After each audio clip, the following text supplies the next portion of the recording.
सभी साथियों को यूपी सिंह की तरफ से प्यार भरी सत श्री अकाल। जैसे हम ब्लड के बारे में बात कर रहे थे, पिछली वीडियो में हमने देखा ब्लड में हमने क्या देखा, प्लाज्मा के बारे में पढ़ा। पहले हम देख लेते हैं 1 मिनट के अंदर हमारा जो ब्लड का है कंपोजिशन क्या है, क्या कंपोजिशन है, ब्लड बनता कैसे है। एक इसका है लिक्विड पार्ट, एक है सॉलिड पार्ट, एक लिक्विड पार्ट एक सॉलिड पार्ट। ये कितना होता है 55%, ये होता है 45% जो सॉलिड वाला होता है।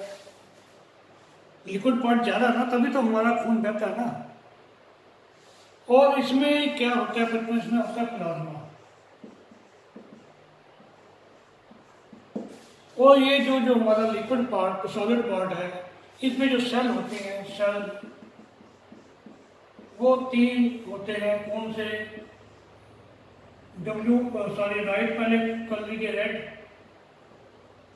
आरबीसी, फिर डब्ल्यूबीसी, फिर हमारे क्या होते हैं प्लेटलेट्स। फिर ये वीडियो हमने पढ़ लिया प्लाज्मा के बारे में। ओके, प्लाज्मा जो है हमारा हल्का पीले रंग का होता है। किसकी वजह से होता है? एक बिलीरुबिन नाम का एक जो पिगमेंट बनता है हमारे लीवर के अंदर, वो उसकी वजह से इसका रंग पीला होता है। आज हम बात करेंगे आरबीसी की, रेड ब्लड सेल, जिसको हम असल में खून बोलते हैं। खून हम इसी को ही बोलते हैं ना, बाकी तो हमें चीज़ें पता नहीं कि कौन कौन सी कहाँ है, कितनी है। दिखाई हमें क्या देता है? खून, इसको बोलते हैं रेड ब्लड सेल को। और साथ में हम बात करेंगे वाइट ब्लड सेल की। जैसे मैंने पहले बताया, रेड जो हमारा रेड ब्लड सेल है, एक पिगमेंट की वजह से, जो हीमोग्लोबिन है उसकी वजह से ये रेड होता है। ओके, और जो वाइट ब्लड, जैसे नाम से ही है वाइट ब्लड है। अब इसकी जिंदगी कितनी होती है, लाइफ कितनी होती है? इसकी जिंदगी है तकरीबन 120 डेज, और इसकी वाइट ब्लड की है 7 से 10 दिन। ये 100 रेड ब्लड सेल जो है 120 दिन तक जिंदा रहते हैं, और ये जो है हमारे वाइट ब्लड 7 से 10 दिन तक जिंदा रहते हैं। अब मैंने पिछली वीडियो में बताया था कि ये हमारे जो आरबीसी डब्ल्यूबीसी कहाँ बनते हैं? बोन मैरो के अंदर, ठीक है ना, बोन मैरो में बनते हैं, हमारी बोन्स के अंदर बनते हैं।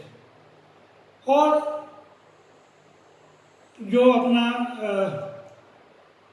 ये है दोनों सेल्स हमारे, वाइट ब्लड सेल और रेड ब्लड सेल, ये अब थोड़े दिनों बाद मर जाएंगे ना। जैसे मैंने बताया, ये तकरीबन 4 महीने जिंदा रहेंगे, ये 7 से 1 हफ्ता के करीब, तो उसके बाद मरेंगे। ये मरते कहाँ पे हैं? ये मरते कहाँ पे हैं? ये मरते हैं रेड ब्लड सेल लीवर के अंदर और स्प्लीन के अंदर। आपने कभी स्प्लीन का कोई और काम सुना है? नहीं।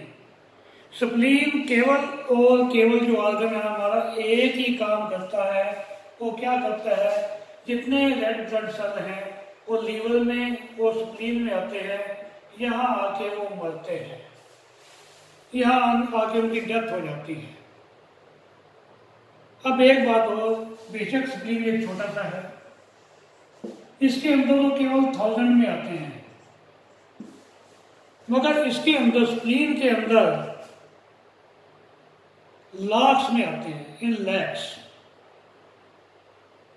जो ये रेड ब्लड सेल है लीवर के अंदर तो हजारों में आते हैं, इसमें लैक्स में आते हैं, लाखों की तादाद में आते हैं। स्प्लीन का केवल एक ही काम है हमारा, जो रेड ब्लड सेल को ये मार देता है। फिर उसके बाद यहाँ रुकता नहीं है, थोड़े टाइम के बाद ये दोबारा से फिर रीजनरेट होने शुरू हो जाते हैं। यही जो आरबीसी है स्प्लीन के अंदर, लीवर के अंदर नहीं, रीजनरेट होती है। फिर दोबारा से रेड ब्लड बनने शुरू हो जाते हैं और इन ब्लड सेल को ये स्प्लीन अपने अंदर स्टोर करके रख देती है। इसलिए स्प्लीन को क्या बोलते हैं, ये हमारा बैंक है। कौन सा बैंक है? Blood bank of RBC, red blood cell का ये हमारा बैंक है। स्प्लीन जो है क्या है? Bank of RBC, red blood cell का, रेड ब्लड सेल का ये बैंक है। इसमें मरते भी हैं, इस पर रीजनरेट भी होते हैं, फिर ये उसको स्टोर करके रखता है। जब कभी हमें चाहिए होते हैं तो यहाँ से ये ट्रांसफर कर देता है। और जैसे हमने पढ़ा था ब्लड ग्रुप के अंदर, ब्लड ग्रुप में हमने क्या पढ़ा था कि जो हमारे रेड ब्लड सेल हैं उनकी शेप क्या होती है? राउंड, पूरा पढ़ा था, राउंड होती है। और जो ये है हमारा वाइट ब्लड सेल, इसकी शेप क्या होती है? इनकी कोई शेप नहीं होती, किसी भी शेप के ये हो सकते हैं। ओके, अब आरबीसी का काम क्या है? जो रेड ब्लड सेल का मेन काम क्या है? हमने पढ़ा था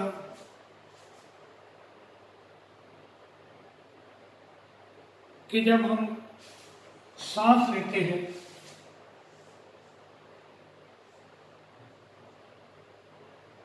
सांस लिया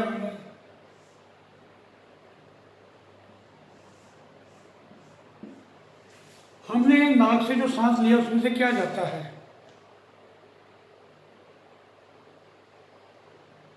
उसमें से कभी आपसे कोई पूछे जो हम सांस लेते हैं तो हम क्या लेते हैं? कभी आपने ऑक्सीजन नहीं बोलनी, O2 नहीं बोलना, ऑक्सीजन नहीं लेते हम हवा के अंदर जो भी हमारे और भी चीजें हैं सब कुछ लेते हैं। नाइट्रोजन है, ऑक्सीजन है, और भी जितनी गैसेस हैं वो लेते हैं, धूल मिट्टी का वो लेते हैं, अब पराली का धुआं आ गया वो भी ले रहे हैं, अगर गाड़ियां चल रही हैं वो लेते हैं हम, कोई पड़ोस में हमारे बैठ के सिगरेट पी रहा है उसका धुआं भी लेते हैं। वो सारा गंद माल सब हम यहाँ से लेते हैं, एयर लेते हैं हम। कभी हमने ये नहीं बोलना कि हम ऑक्सीजन लेते हैं, नहीं लेते हम ऑक्सीजन, हम एयर लेते हैं। फिर ये हमारी जो हवा विंड पाइप के थ्रू कहाँ आ गई?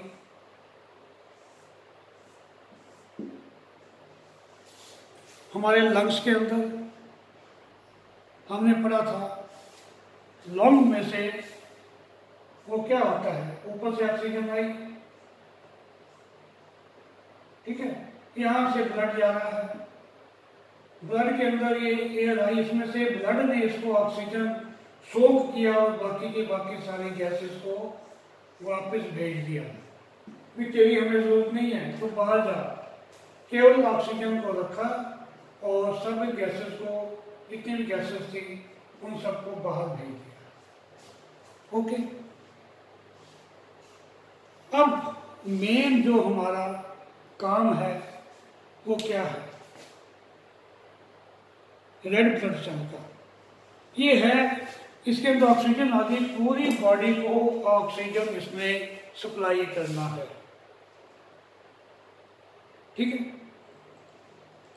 अब रेड आरबीसी में कौन कौन सी बीमारियां होती हैं रेड ब्लड सेल की वजह से? कौन कौन सी डिजीजेज होती हैं? एक तो जिसको हम बोलते हैं खून की कमी, अनीमिया बोलते हैं इसको।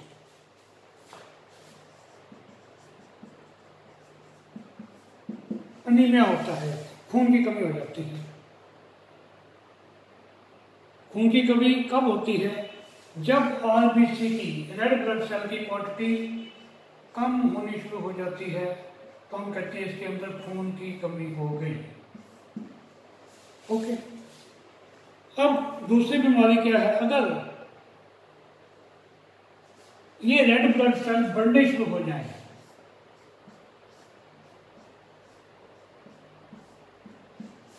तो आपने देखा होगा हमारे शरीर के ऊपर काले काले स्किन के ऊपर थक्के जमने शुरू हो जाते हैं।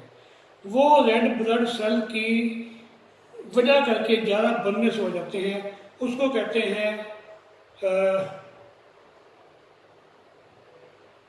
पोलसाइथीमिया।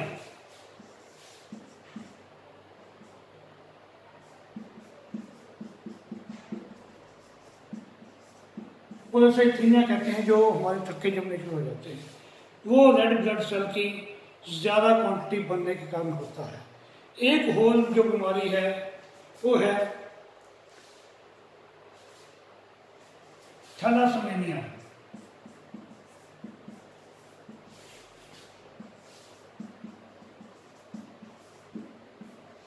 थैलासेमिया जो है बीमारी बच्चों में ज़्यादातर होती है। आपने देखा होगा कि जो हमारा, मैंने अभी बताया था आपको, रेड ब्लड सेल है, इसका स्पैन, इसकी ज़िंदगी कितनी होती है? 120 दिन के आसपास। अगर इसका स्पैन कम हो जाए, आधा रह जाए, 50-60 दिन रह जाए,